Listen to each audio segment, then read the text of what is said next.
morning, you wake up and make a choice. You think it's a small one. The extra 5 minutes of sleep. The brand of coffee you buy. The route you take to work. The person you choose to text back. Most people believe that life is defined by the big moments. The wedding, the promotion, the tragic accident. But they are looking at the world through a cracked lens. Life is not a series of explosions. It is a slow, silent erosion. It is a game of millimeters. In the next 40 minutes, we are going to pull back the curtain on the invisible math of your existence. We are going to explore how a single decision, made today, at 2 p.m., can be the difference between a life of quiet desperation and a legacy of total freedom. Welcome to the science of the micro-pivot. Look at your hands. Look at the room around you. Everything you see, and everything you feel, is the physical manifestation of your past 24 months. If you feel tired, it's not because of today. It's because of 1,000 small surrenders to comfort. If your bank account feels empty, it's not because of the economy. It's because your money has been leaking through 100 invisible holes you haven't bothered to plug. We all feel it. That nagging sensation that we are meant for more. We see people online who seem to have it all figured out, and we assume they got lucky. We assume they had a big break. But there is no such thing as a big break. There is only the compounding of the ordinary. You aren't struggling because you're a failure. You're struggling because you are treating your daily decisions like they don't matter. You are living as if today is a throwaway day. But in the world of finance and fate, there are no throwaway days. To understand how your life is shaped, you have to understand the trajectory of the 1 degree. Imagine a pilot flying from New York to London. If, at takeoff, he moves the nose of the plane just 1 degree to the left, he won't notice it for the first hour. The passengers won't notice it. To the naked eye, the plane is still heading east. But over thousands of miles, that 1 degree compounds. By the time the plane should be landing in London, it's actually hundreds of miles away in the middle of the Atlantic Ocean. This is your life. Your 1 degree is the decision to read 10 pages of a book instead of scrolling through a feed. It's the decision to put $50 into an index fund instead of buying a new pair of shoes. In the moment, it feels like nothing. You don't feel smarter after 10 pages. You don't feel richer after $50. But you aren't playing for today. You are playing for the arrival point. For nearly 100 years, British cycling was the laughingstock of the professional world.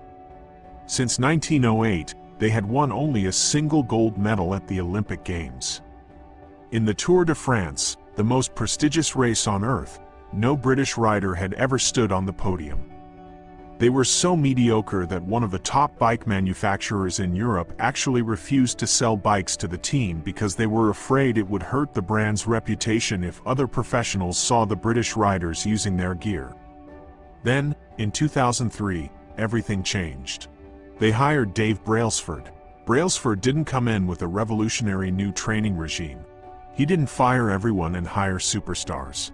Instead, he introduced a concept he called the aggregation of marginal gains. His philosophy was simple. If you broke down everything you could think of that goes into riding a bike, and then improved it by just 1%, you would get a significant increase when you put them all together. They started with the obvious. They redesigned the bike seats to be 1% more comfortable. They rubbed alcohol on the tires for better grip. They had the riders wear electrically heated overpants to maintain ideal muscle temperature while riding. But Brailsford didn't stop at the obvious. This is where the silent law of everyday decisions truly shines.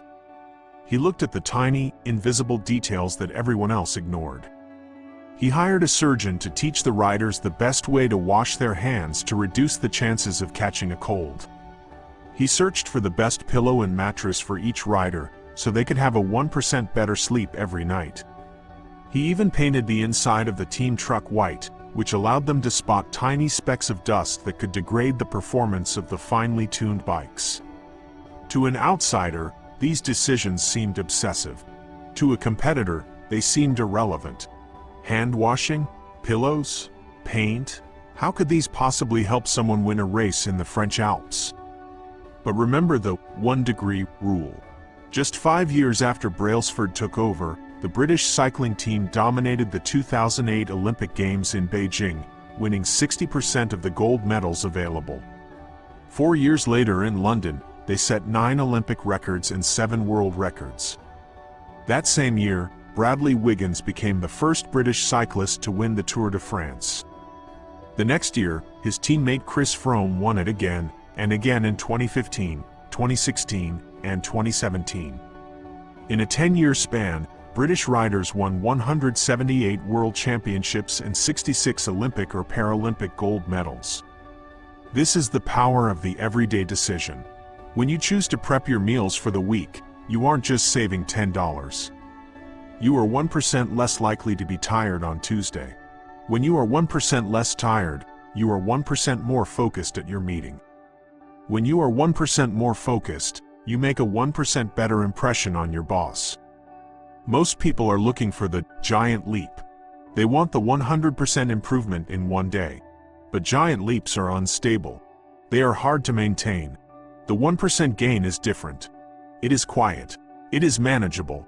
And most importantly, it is inevitable. When you aggregate your marginal gains, you aren't fighting for a win. You are building a system where winning is the only possible outcome. Society has conditioned us to wait for the big win.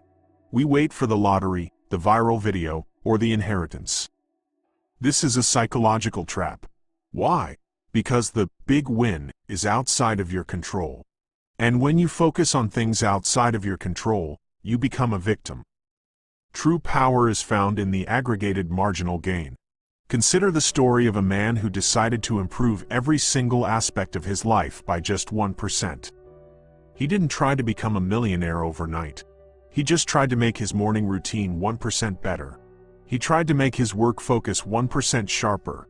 Most people quit because they don't see the big win in the first month.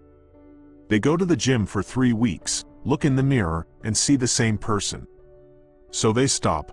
They failed to realize that the body was changing at a molecular level. The decision was working, but the result was still in the oven. The greatest mistake you can make is confusing a lack of visibility with a lack of progress.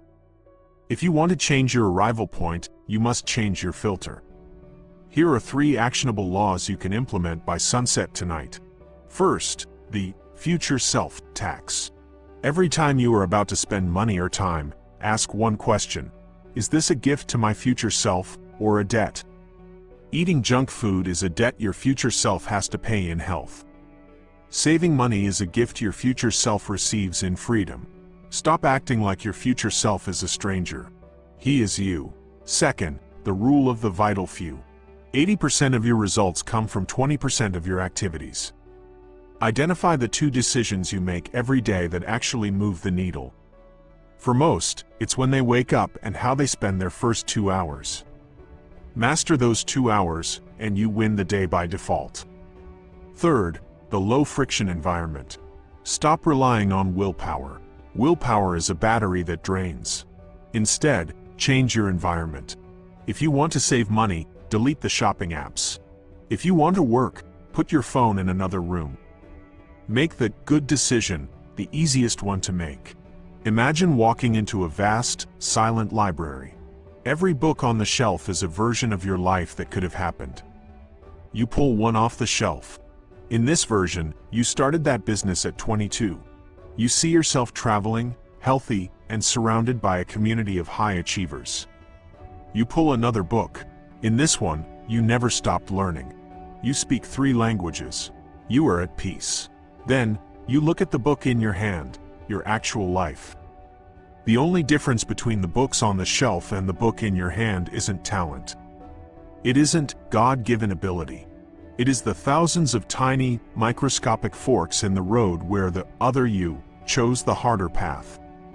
It's not too late to rewrite the current chapter, but you have to stop waiting for a new pen. You are holding the pen right now. Your life is not a tragedy. It is not a comedy. It is a documentary, and you are the lead editor. Every yes is a brick. Every no is a shield. The world doesn't need more people who are waiting for the perfect moment. The world needs people who understand that the perfect moment is a ghost. The only moment that exists is the one happening in the silence between my words. Choose the 1 degree. Change the trajectory. If this reached you at the right time, subscribe and join our community of architects. Leave a comment below with the one small decision you are changing today. The plane is on the runway. The destination is up to you. See you in the next one.